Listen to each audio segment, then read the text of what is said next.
matin. 8h40, place à votre signature Europe 1 du jour. Bonjour Eugénie Bastier. Bonjour à tous. Vous nous parlez ce matin de cette histoire invraisemblable à Chécy en Seine-et-Marne. Le maire et ses adjoints ont démissionné collectivement pour ne pas avoir à célébrer le mariage d'un homme sous OQTF. Oui, attention, accrochez-vous bien, nous sommes quelque part entre Ubu, Kafka et Ionesco.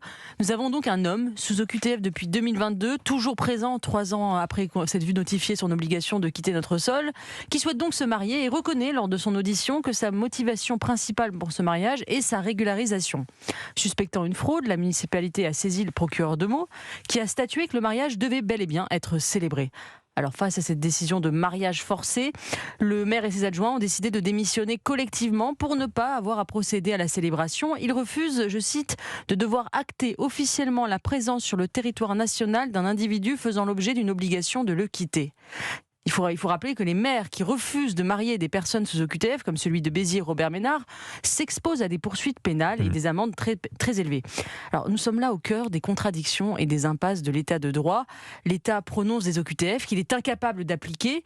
Il ordonne à un étranger de quitter le territoire, reconnaît qu'il est en situation irrégulière, mais contraint un maire à célébrer un mariage qui suppose une présence légale, durable et reconnue sur ce même territoire. Mais comment une telle contradiction de notre droit est-elle possible ? Et parce que le droit au mariage, garanti par la CEDH, a été absolutisé par le juge, indépendamment de la situation administrative et sans aucune contrepartie du respect des règles de la nation.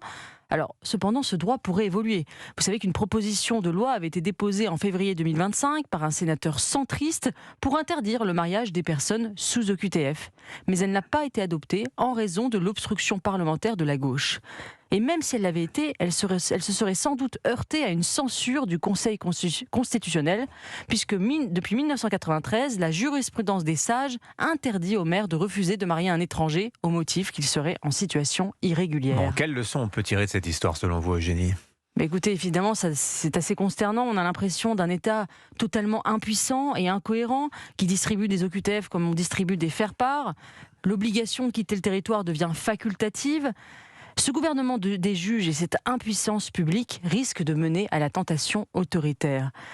Dans un très bon article paru dans le Figaro cette semaine, signé par Eugénie Boilet et Jeanne Durieux, on lisait le témoignage de ces Français de plus en plus tentés par l'arrivée d'un dirigeant autoritaire face à l'impuissance de nos démocraties à régler les problèmes. D'après le baromètre de la confiance politique du Cevipof, ce serait 48% des Français qui estimeraient que rien n'avance en démocratie et qu'il faudrait moins de démocratie et plus d'efficacité. Dans Les Prédateurs, l'écrivain Giuliano d'Ampoli décrit bien cette faiblesse de nos démocraties incapables d'agir. Il cite, vous savez, le cas de Nayib Bukele, ce jeune président du Salvador, qui lui veut remplacer le code pénal par un manuel de tatouage illustré et qui a fait incarcérer 80 000 personnes parce qu'ils portaient des tatouages qui étaient en réalité pour la plupart des bandits, mais pas tous. Le taux d'homicide a été divisé par 10, faisant du Salvador le pays le plus sûr de tout l'hémisphère occidental, devant le Canada.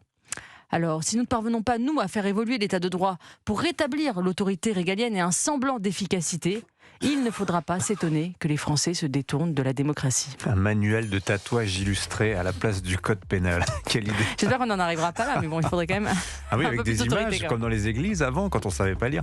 Merci beaucoup, signature Europe 1, Eugénie Bastier. Dans un instant, votre revue de presse, Olivier Delagarde et Pascal Praud.